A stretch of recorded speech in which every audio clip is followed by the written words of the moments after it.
Hi guys, අද අපි Python video series එකේ තුන්වෙනි වීඩියෝ එක තමයි කරන්නේ. අද අපි බලමු පළවෙනි කෝඩ් එක Python වල ලියාගන්නේ කොහොමද කියලා. ඉතින් අනිවාර්යයෙන්ම like එකක් subscribe button එක click කරලා subscribe කරලා like එකක් comment එකක් දාගෙන යන්න මේ වගේ video series ඔයාලා ගාවටම ගෙන්න ගන්න. එහෙනම් අපි ඉස්සෙල්ලාම folder එකක් හදා ගන්න ඕනේ. ඉතින් මම මෙන්න මේ විදියට Python lesson කියලා folder එකක් හදා ගන්නවා.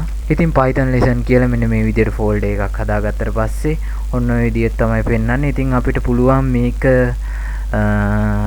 open කරගන්න ක්‍රම කීපයකින් අපේ code editor එකකින්, ඒ කියන්නේ VS Code වලින්, එහෙම නැත්නම් Visual Studio Code වලින්. ඉස්සෙල්ලාම ඔයාලට පුළුවන් මෙන්න මේ වගේ Windows icon එක click කරලා search කරගන්න VS Code කියලා. ඉතින් මම මේ විදිහට VS Code කියලා search කරගෙන app එක open කරගන්නවා. මෙහෙම click කරලා ඊට පස්සේ click කරලා open කරගත්තට පස්සේ ඔන්න ඔය වගේ තමයි පෙන්වන්නේ. ඊට පස්සේ අපිට කරන්න ඕනේ අපේ folder එකකින් open කරගන්න. ඉතින් මම මේ විදිහට open folder කියන එක click කරගන්නවා file ගිහිල්ලා.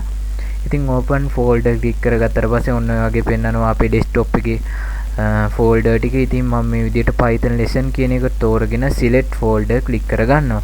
ඉතින් අපේ එන්නේ folder එකකින් තමයි open වෙන්නේ. එහෙම නැත්නම් ඔයාලට පුළුවන් මම මේකෙන් අයින් වෙලා ඔයාලා හදාගත්ත folder එකට යන්න. ඉතින් මම මේ විදිහට Python lesson කියන folder එකට ගිහිල්ලා file කියන එක උඩ click කරගන්නවා. ඉතින් file කියන එක උඩ click කරගත්තට පස්සේ open Windows PowerShell කියන එක උඩ click කරගන්න. ඉතින් මම මෙන්න මේ විදිහට open Windows PowerShell කියන එක උඩ click කරගත්තට පස්සේ ඔන්න ඔය වගේ තමයි interface එක පෙන්වන්නේ. ඉතින් මම මෙතන code කියන එක type කරගෙන space එකක් තියලා නැවතීමේදීට click කරලා enter කරගන්නවා. enter කරගත්තට පස්සෙත් අපිට open වෙන්නේ VS Code වලින්මයි. හරි. දැන් අපි බලමු මේකේ new file එකක් new folder එකක් හදාගන්නේ කොහොමදයි කියලා, new file එකක් හදාගන්නේ කොහොමදයි කියලා. ඉතින් මම මෙන්න මේ විදියට මේ page එකක් වගේ තියෙන page icon එක new file කියලා මෙන්න මේක උඩ click කරගන්නවා. ඊට පස්සේ මේකට නමක් දෙන්න ඕනේ අපි අනිවාර්යයෙන්ම. ඉතින් මම මේ විදියට main කියලා දෙනවා මේකේ නමට. ඊට පස්සේ dot එකක් තියලා නැවතීමේ mark එක තියලා ඊට පස්සේ py extension එක Python ඒකේ extension එකේ අවසානට py දාන්න ඕනේ අනිවාර්යයෙන්ම. py කියන එක දාගෙන enter ඔබාගෙන ඊට පස්සේ ඔන්න ඔය වගේ තමයි අපිට පෙන්වන්නේ. ඉතින් ඔයාලට පුළුවන් මේකේ පළවෙනිම කෝඩ් එක අපි ගහලා දාගෙන බලමු. ඉතින් ඉස්සෙල්ලාම අපි කරන්න ඕනේ terminal එකේ new terminal කියලා new terminal එකක් open කරගන්න ඕනේ. ඔන්න ඔය වගේ යටින් open වෙනවා new terminal කියලා click කරාට පස්සේ ඔන්න ඔය වගේ.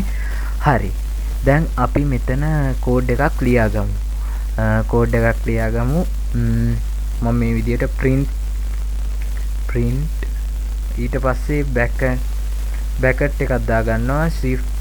shift එක ඔබාගෙන bracket mark එක click කර ගන්නවා. ඊට පස්සේ ඔයාලට double bracket එකක් එනවා. ඊට පස්සේ ඔයාලට පුළුවන් comma mark දෙකක්, උඩු comma, මට මතක නැහැ හරියට ඉංග්‍රීසියෙන් කියන වචනේ. ඉතින් උඩු comma දෙකක් දා ගන්න, shift එක ඔබාගෙන comma දෙකක් දා ගන්නවා. ඊට පස්සේ මෙතන මැද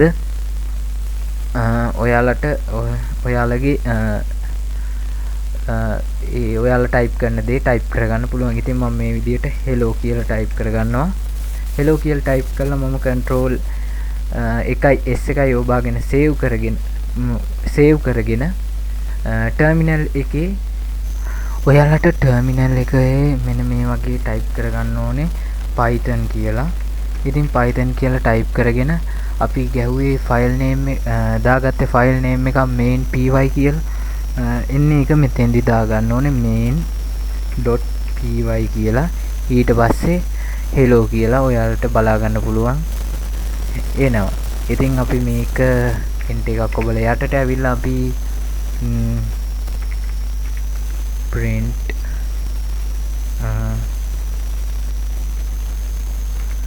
මේ විදියට bracket එකක් දා ගන්නවා.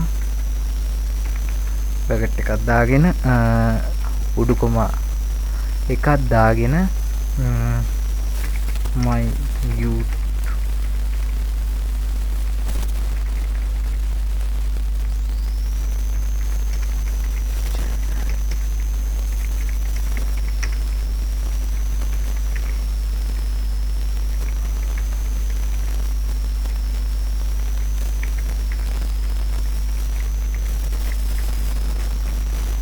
අපි බලමු මේකත් එනවදයි කියලා. මේ වගේ මම ඉස්සෙල්ලා වගේම control S ඔබාගෙන ටර්මිනල් එකට ඇවිල්ලා ඔන්න ඔය වගේ තමයි අපිට පෙන්වන්නේ. ඉතින්